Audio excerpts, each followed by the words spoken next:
All right, let's go. Good morning, millionaires. My name is Haziq Ali.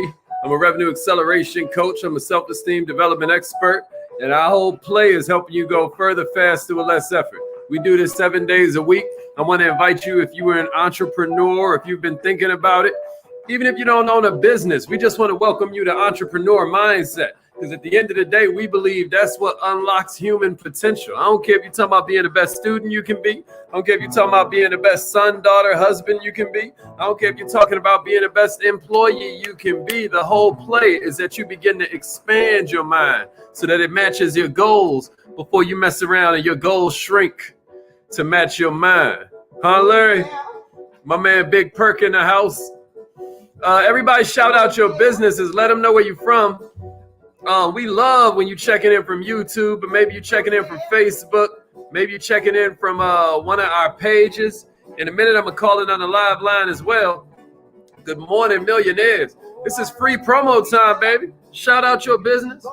You know, let them know what you do to help the planet. You know what I mean? Let them know what you do to help humanity. You see, our whole play is that if we help you, then we helping the whole play. You know what I mean? Entrepreneurs are the one push civilization forward. Entrepreneurs are the ones that's out here solving problems.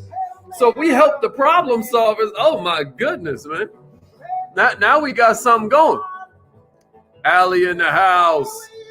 Allie is in the house. P.O., I appreciate that, bro. I appreciate that. My man Toby checking in. We got a party now, baby. We got a party now. Coach Spence. Coach Spence is in the house. Good morning. Miss Cindy Russell. Good morning, Queen. Man, y'all being shy. What kind of businesses we got out there, man? We want to know. My man Corey 19 in the house. My man Corey 19 is in the building. Where we at, y'all? What kind of business do you have? How do you bring power to the community? How do you expand your personal power? We talked about it yesterday, baby. One of the most frustrating pursuits that you will ever have is trying to have an extraordinary life while you remain ordinary. Trying to have an extraordinary bank account while you remain average. Oh, it's going to frustrate you. So what we submit, and we do it humbly, we do it in the most meek fashion we can, but we humbly submit that if you want to improve your life, you've got to improve yourself. Ain't that something? Ain't that something? If you want to improve your life, you got to improve yourself. Ain't that something? Man, holla if you hear me. Let them know.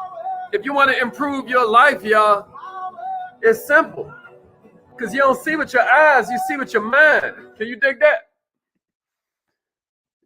My man Dennis in the house. Let's go, y'all. Special. You have greatness in you.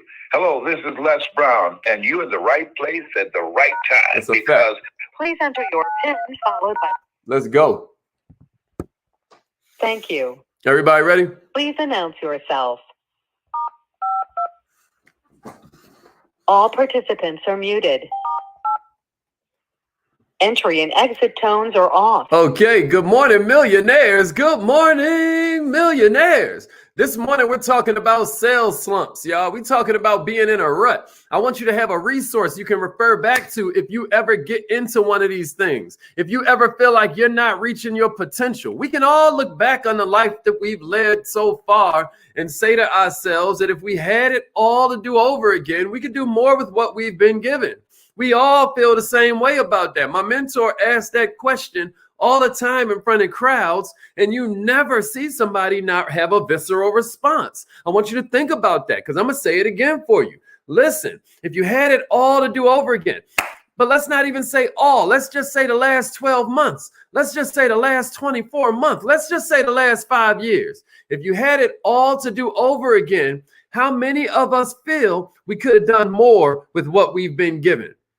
Right? How many of us feel like we could have done more with what we've been given? Millionaires, maybe you're not in a sales slump, but maybe you just feel like you're not hitting the numbers you deserve. Here's what I'm telling you. If you're feeling like an underachiever, don't panic. Don't press yourself too hard. Don't get too down on yourself. Don't get mad. And then above everything else, don't quit. right? I mean, it sounds like a cliche, but winners never quit and quitters just can't win. What causes this slump? What causes this sense of overachievement, y'all? Let me see it in the comments. What do you think causes this? What's the number one cause of underachievement? Let me see some of your best guesses. We got a brilliant crew. Hey, yo, we got a brilliant crew. Let me see some of your best guesses and then give me a share. Give me your best guess and then a share. Yeah, let them know, P.O. Yeah, but what are some of the main causes y'all think of slumping, of having a slump? What do you think are some of the main causes of having a slump? Yeah, not prepared. Okay. All right. Not being consistent. Okay. Too many distractions. All right. Okay. Lack of action. Okay. Check this out, y'all. All of those answers were perfect because the number one cause of a slump is you. I'm talking about that man in the mirror. I'm talking about that woman in the mirror. Here are a bunch of causes that'll make a slump pop up. I want you to have this as a resource, right? Share this with somebody who's out here fighting a good fight and they need to understand themselves a little bit more because the key to any relationship is expectation management, right? The whole art to you having this relationship with yourself where you feel convicted about the guy you're looking in the mirror at or the woman you're looking in the mirror at. The whole key is to treasure that relationship the way you treasure the relationship with your significant other or the way you treasure the relationship with your children, right? Here is what you got to do to understand yourself a little bit more. Sometimes you got to look at why you're feeling the way you're feeling. So some of the reasons that you could be in a slump are a poor belief system. Maybe you just don't believe your company is the best. Maybe you just don't believe your product is the best. Maybe you don't think you're the best. I want you to look at that for a minute. Poor work habits. I'm going to give you 9 of them. Poor work habits is another one. Maybe you just keep getting to work late, right? Maybe you start unworking for you. Maybe you're so exhausted from working on somebody else's thing that when it's time for you to work on your own thing, you start slipping, right? Maybe you're not spending your time productively, right? A poor work habits. A third reason you could be slumping is this misperception you have that's leading to sour grapes. Like maybe you've just decided that your prices are too high, that the company is boxing you into some crappy territory or something. Maybe you're stuck in this place where you feel like the economy is just jacked up wherever you are. You got a misperception that's jacking up your ability to perform. Don't forget, y'all, because I don't want to talk too fast, but you don't see with your eyes, you see with your mind. Right? Maybe your problem is outside pressure. You know what I mean? Maybe a family member done come down with COVID, or maybe there's some kind of like, real rough, urgent money issues going on right now.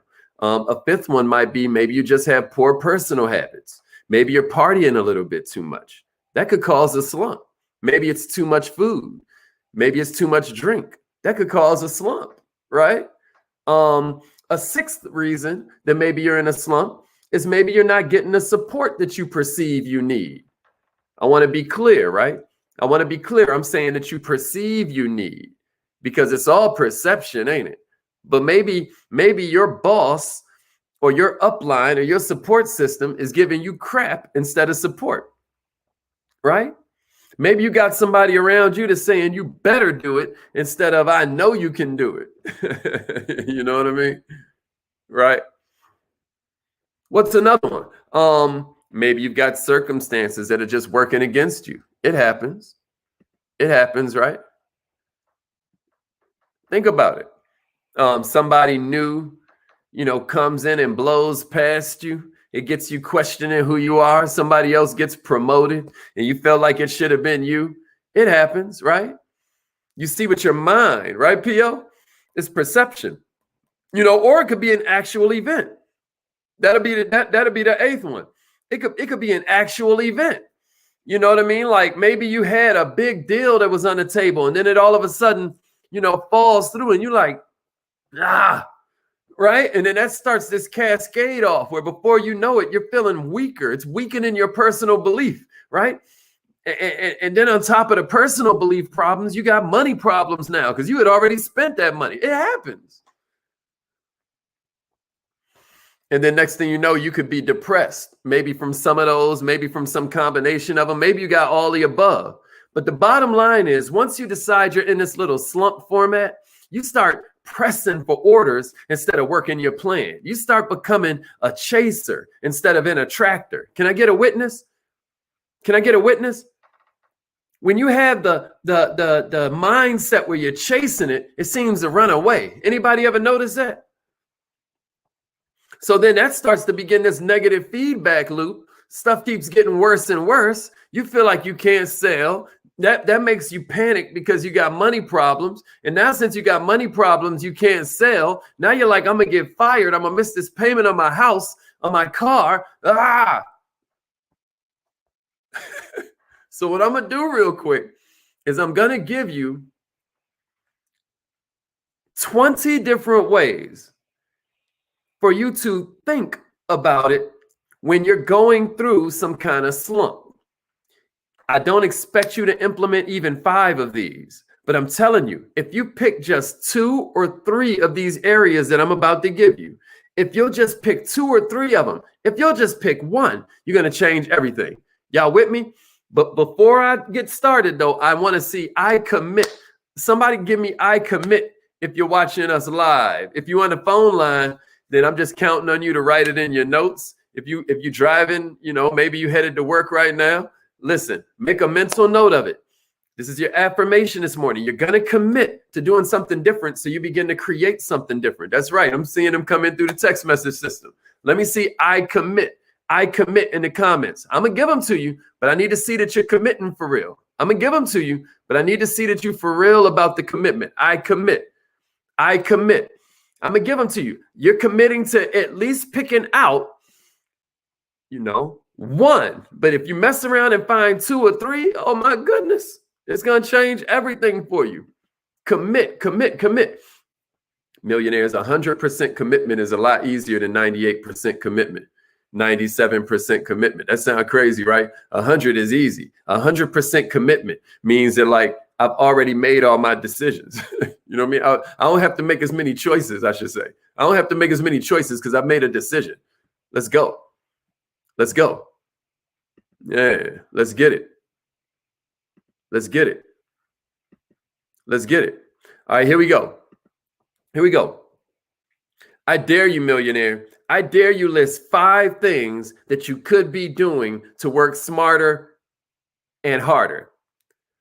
I dare you make a list of 5 things you could be doing. Let me see that in the comments. That's the first one I got for you. List 5 things. Millionaires, it might have to do with getting up a little bit earlier. It might have to do with making sure you build some incentive in the support system around you so that they're all championing you working harder instead of being like, man, you working again. What I'm saying is list 5 of these. I'm not going to go real deep into it. This is on you to do it. Let me see list 5 things if this is one of the ones you're going to consider committing to. Now, you ain't got to pick this one yet, but if that's one of the ones that you like, where you're like, I could see that. I could see that. I'm mark it in posterity. Type it in the comments so you promise yourself. When this comes up in your memory, share this training. So when it comes up in your memories a year from now, you remember what you said. You said you was going to commit, right? So share this so it comes up in your timeline every year, right? 5 things you could be doing to work smarter. 5 things you could be doing to work a little bit harder, right? Make a plan. We don't plan to fail. We fail to plan. Make a plan to work as smart as you say you are. If you like that one, let me get it. Let me get it. Yeah, all right. I see him coming through. Let me throw a couple of y'all on the Summer Jam screen. Make sure we're on point. All right. I see a few of them. All right, here's the second one I got for you. Change your presentation. Now, presentation is one of our revenue acceleration cycle pieces, right? Somebody give me change your presentation if you admit that when you're talking about your business, when you're explaining what it is you do, how you change people's lives, how you create transformation, you could use a few more stories, right? Maybe you could use a different approach, right? Maybe you need to take the customer's perspective a little bit more. Maybe you keep on talking about you and the facts and the figures and the data instead of talking about them. Is it time to change your presentation? That could get you out of a slump. That's a prescription that could get you out of a slump. Me and wifey putting together a beast of a presentation just because it's gonna just get us jazzed up. It's just going to get fun to approach it from a different angle. You know what I mean? What about you? The whole key to you having a presentation, y'all, is you having stories weaved into that thing that make it so that we see the problems that we had and how you solve them before we even present the problem to you. Does that make sense to you? That's the whole purpose of a presentation, y'all. A presentation is a series of stories that knock out our objections before we even admit we have them. Right? If you know every single time the person says, yeah, but I don't think I'm gonna have time to do that. Inside your presentation needs to be a story about your friend Michelle, who was, had this many kids and was working this many jobs, didn't think she had time to do it. And after 90 days, just working an hour a day, or 90 days, just working 30 minutes a day, or after 90 days of giving up 15 minutes a day, she was able to quit one of those jobs. You should have that story wrapped in. If you know you're yawning every time they say, oh, man, I ain't got time. You're like, of course. How many times am I going to hear somebody say they don't have time to do this before I change my presentation? Let me see, change your presentation, y'all, if you're feeling that one. Okay. All right. I got another one for you. Check this out. Talk to your 5 best customers. Talk to your 5 best customers. Now, I know what you're thinking. You're like, man, they already bought something, Hazik. Why would I talk to them? Because you're millionaire minded and you understand that you don't even create loyalty until after they bought something. Everything you did where you went above and beyond the call of duty before I bought something from you, I felt entitled to that. I was thinking to myself, you better have it because I'm about to pay you. It's not until after I pay you that loyalty, that gratitude is even possible. Do you hear what I'm saying to you? So that means you need to be talking to your best customers anyway. But as a way of breaking this mindset today, what we're going to say is, let's make it a goal to talk to our 5 best customers. Let's figure out why they bought from us. Let's figure out what we can do to further serve them. Let's figure out if they got some referrals for us. What I'm saying to you is talk to your 5 best customers. You can even ask them to evaluate your situation. Evaluate what made it resonate with them. What would have made it resonate with them even quicker? What are some reasons they almost didn't buy from you? I'm suggesting you talk to your 5 best customers. Let me see it if you're feeling that one. Let me see it if you're feeling that one. Let me see it as a share. Let me see it as a share. Let me see it as a share. Spread the word. Let's change the world. Let me see it as a share. All right, here's another one for you. That's right. Here's another one for you. Here's number 3. Get somebody you respect to evaluate your presentation. Maybe you take them with you when you go to Starbucks or Panera Bread, right? Maybe you have them listen. Maybe you have them listen in when you're on the phone with them, right?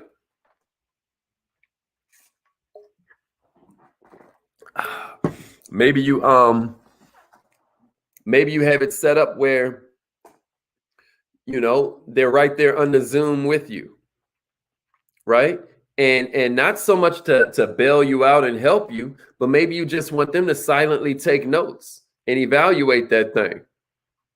Maybe you want them to act as a coach, right? So that was number 4 right there, huh? Appreciate that, Demeter. Appreciate that. All right. Here's number 5. All right. Nobody's going to do that one, huh? Brittany says she might try it. Vita going to try that thing. Ain't nobody with having somebody they respect evaluate that thing, huh? That's a good one. If that's the one you avoid, that might be your magical one right there. All right, here's another one. You could actually visit your mentor. That's a good one for number 5. You could visit your mentor. Maybe you have a new plan when you get there. Maybe you have a new plan when you leave.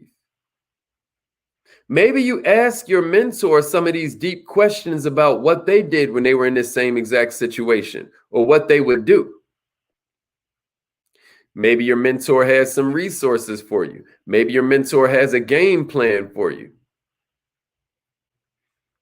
Maybe you're saying to yourself, Hazik, I ain't got no mentor. Well, maybe that's a good place to start. Somebody say, visit your mentor and give me a share. Visit your mentor and give me a share. Visit your mentor and give me a share.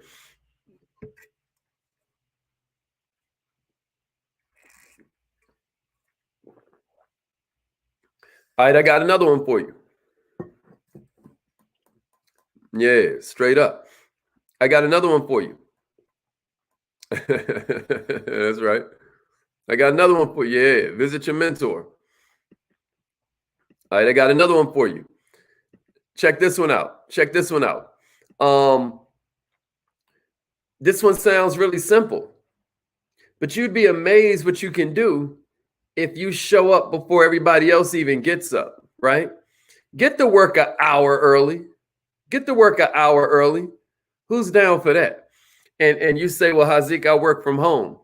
Still, get to work an hour early. Get to work an hour early. What if you wake up before the kids? What if you wake up before you got to walk the pup, right? You know, sometimes we get our extra hour by staying up an hour late. And I don't mind that. But sometimes maybe that hour, when you stay up an extra hour late, maybe that goes into some television program. Maybe that goes into you finishing binging on some series you were watching.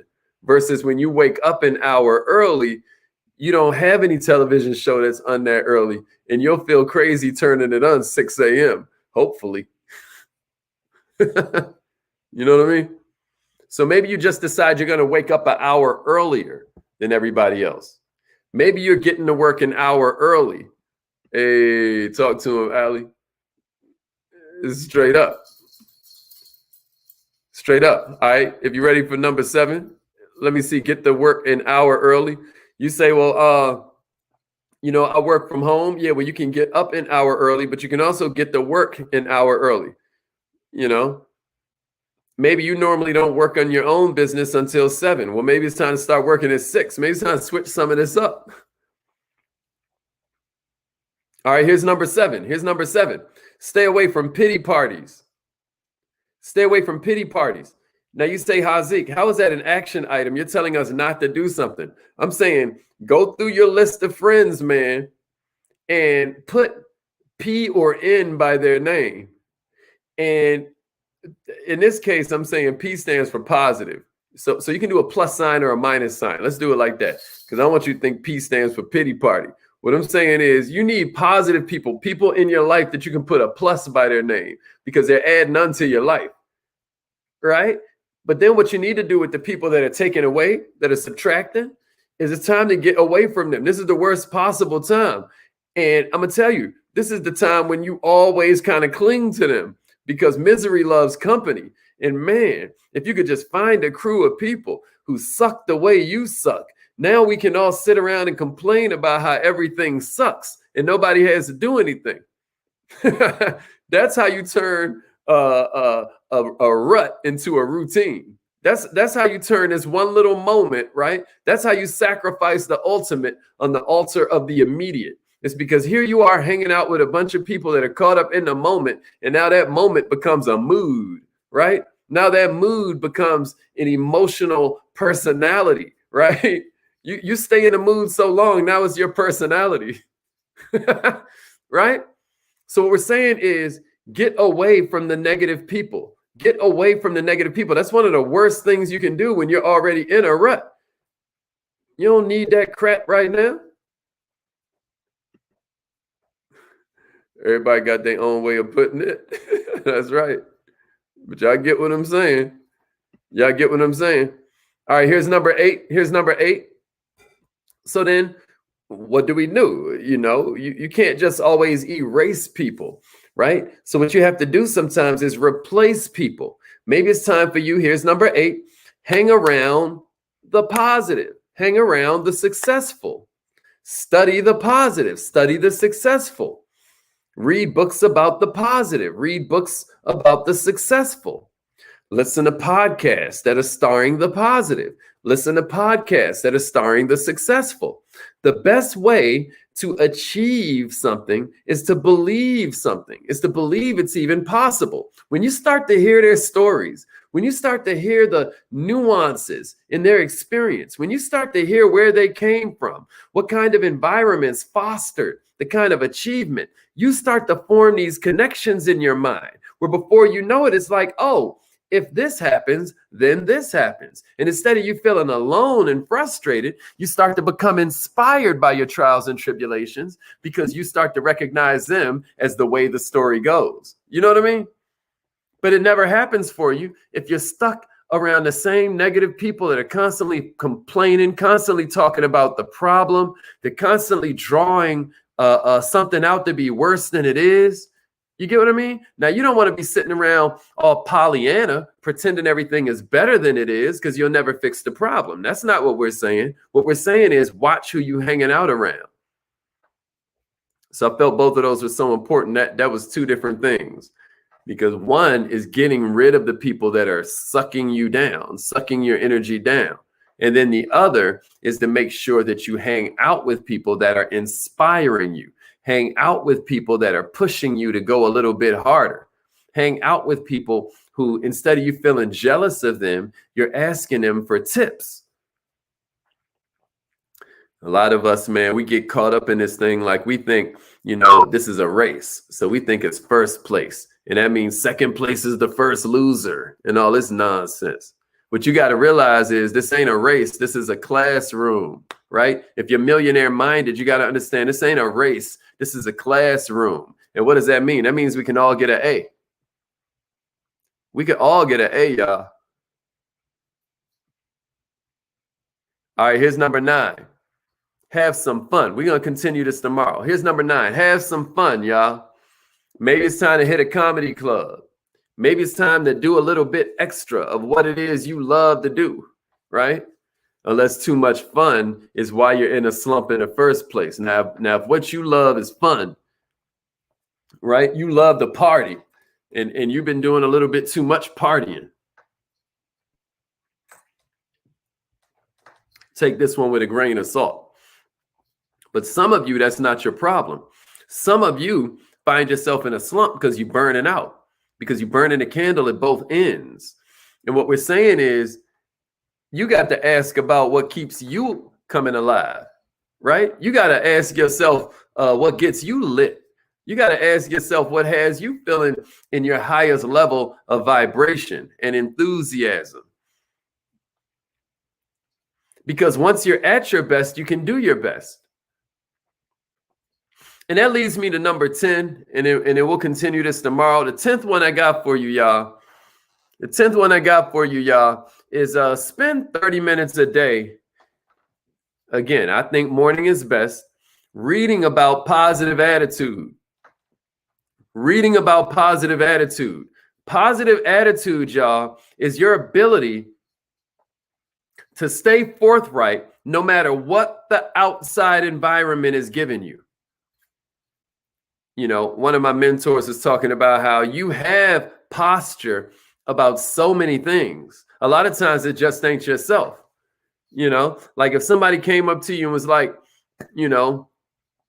oh man, this electricity crap is a scam. You cut on your light and be like, I'm not sure about that. All right, whatever. You feel so positive about it that they can't shake your belief with that one statement, right? But then if they say something about you and your skills, or you and your business, or you and your idea, you feel a little shaky. So what I'm suggesting you do is study your attitude. I'm suggesting that you put more intention on actually studying your attitude. Man, a lot of you think that motivational speakers are, kind of like, because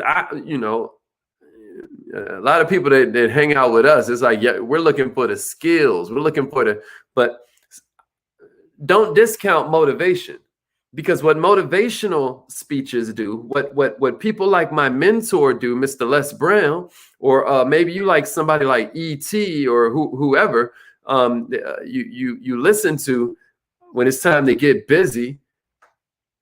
What you're doing when you listen to that is you're studying attitude. You're studying your natural proclivity and making sure that you're pointed up, not down. Am I making sense? A lot of times we talk about how architecture, in architecture, the word attitude is talking about the slant, like the slant of the roof of the top of that building or whatever. That's its attitude, right? And that's just like your life. So 30 minutes every day studying attitude. All right, y'all. Yeah, tell them. That's it. All right, it's time to, that's it. 30 minutes a day, 30 minutes a day, 30 minutes a day. Okay. That's right, Mrs. Goins.